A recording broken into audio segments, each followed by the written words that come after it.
le haginneamh. So just can kaint ní ealar séana indices. Okay, as béla. Iolrú le séana.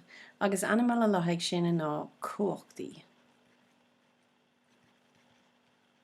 No exponent. Okay, so powers and exponents. Séana, cuachtaí agus exponent. So just kan smína mé ealar dó ar dús. Tá iscin gohfuil dó, fádó, cótham le cethair. Ach tá iscin comma gur féidir mé scríb mar dó, fádó.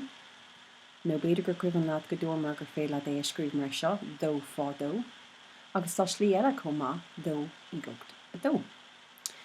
Agus tá siad sin go léir cótham le dó, fádó, cótham le cethair.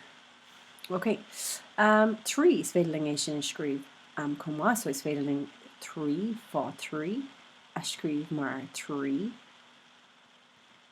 fá trí, nó cótham le trí, fá trí mar sin, nó trí i gcucht a dó, nó trí cearnatha, agus tá is a gin gohfuil an freagal ha gach ceann cótham le né. Okay, so bhí mar gúsáid just go ná figúrí, go ná ihreacha súscrí seo, nó tarsigh, constants. Okay, so go ná ihreacha nó go ná figúrí. Is féidirling an rud céine dhéanamh le athróga, so seo iad na athróga. B-O-L-X-Y, agus is féidir leat aon litir úsáid.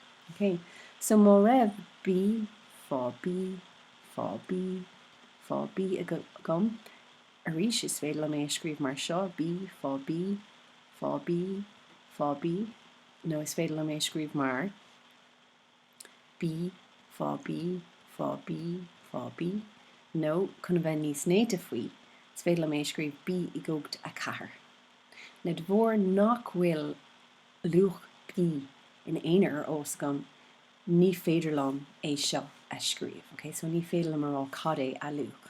Okay, sin an téadrán nach féidir an scríb. An rud céine le seo, aber go bhfuil me ag déile le ó, is féidir le mar ó, fá.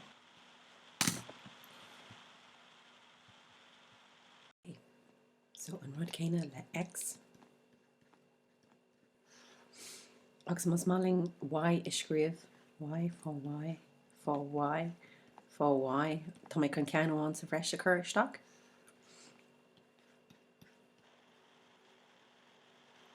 Bhíonn sé sin gin.